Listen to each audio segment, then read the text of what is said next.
Atos, capítulo 16. Chegou a Derbe e depois a Listra, onde vivia um discípulo chamado Timóteo. Sua mãe era uma judia convertida e seu pai era grego. Os irmãos de Listra e Icônio davam bom testemunho dele.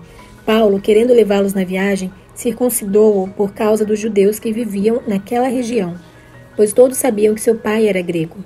Nas cidades por onde passavam, transmitiam as decisões tomadas pelos apóstolos e presbíteros em Jerusalém, para que fossem obedecidas. Assim, as igrejas eram fortalecidas na fé e cresciam em número cada dia. Paulo e seus companheiros viajaram pela região da Frígia e da Galácia, tendo sido impedidos pelo Espírito Santo de pregar a palavra na província da Ásia. Quando chegaram à fronteira da Mícia, tentaram entrar na Bitínia, mas o Espírito de Jesus os impediu. Então contornaram a Mícia e desceram a Troade. Durante a noite, Paulo teve uma visão, na qual um homem da Macedônia estava em pé e lhe suplicava: passe a Macedônia e ajude-nos. Depois que Paulo teve essa visão, preparamo-nos imediatamente para partir para a Macedônia, concluindo que Deus nos tinha chamado para lhes pregar o Evangelho. Partindo de Troade, navegamos diretamente para Samotrácia e no dia seguinte para Neápolis. Dali partimos para Filipos, na Macedônia, que é a colônia romana e a principal cidade daquele distrito. Ali ficamos vários dias. No sábado saímos da cidade e fomos para a beira do rio, onde esperávamos encontrar um lugar de oração. Sentamo-nos e começamos a conversar com as mulheres que haviam se reunido ali. Uma das que ouviam era uma mulher temente a Deus chamada Lídia, vendedora de tecido de púrpura da cidade de Tiatira. O Senhor abriu seu coração para atender a mensagem de Paulo. Tendo sido batizada, bem como os de sua casa, ela nos convidou, dizendo: se os senhores me consideram uma crente no Senhor, venham ficar em minha casa. E nos convenceu. Certo dia, indo nós para o lugar de oração, encontramos uma escrava que tinha um espírito pelo qual predizia o futuro. Ela ganhava muito dinheiro para os seus senhores com adivinhações. Essa moça seguia a Paulo e a nós, gritando: estes homens são servos do Deus Altíssimo e lhes anunciam o caminho da salvação. Ela continuou fazendo isso por muitos dias. Finalmente, Paulo ficou indignado.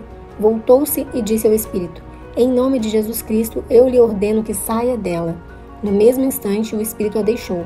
Percebendo que sua esperança de lucro tinha se acabado, os donos da escrava agarraram Paulo e Silas e os arrastaram para a praça principal diante das autoridades.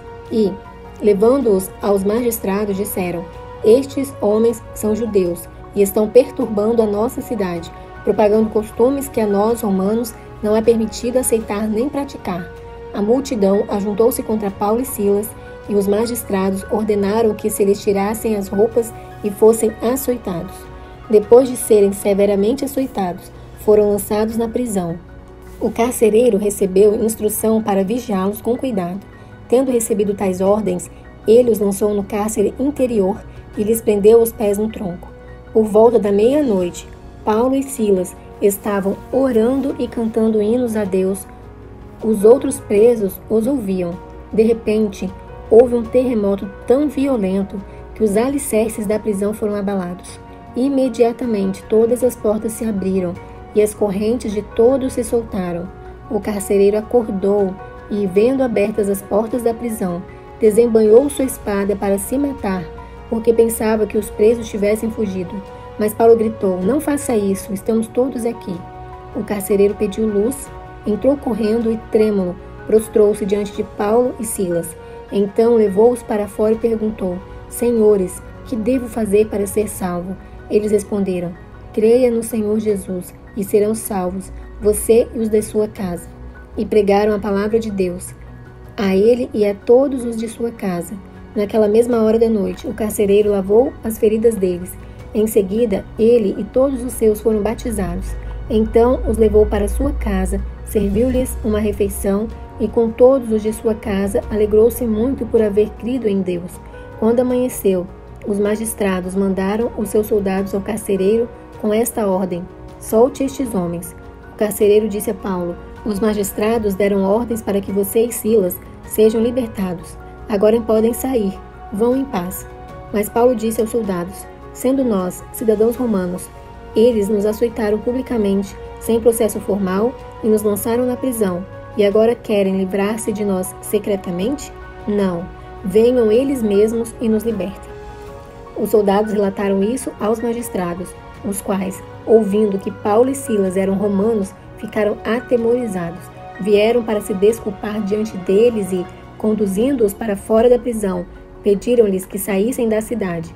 Depois de saírem da prisão, Paulo e Silas foram à casa de Lídia, onde se encontraram com os irmãos e os encorajaram, e então partiram.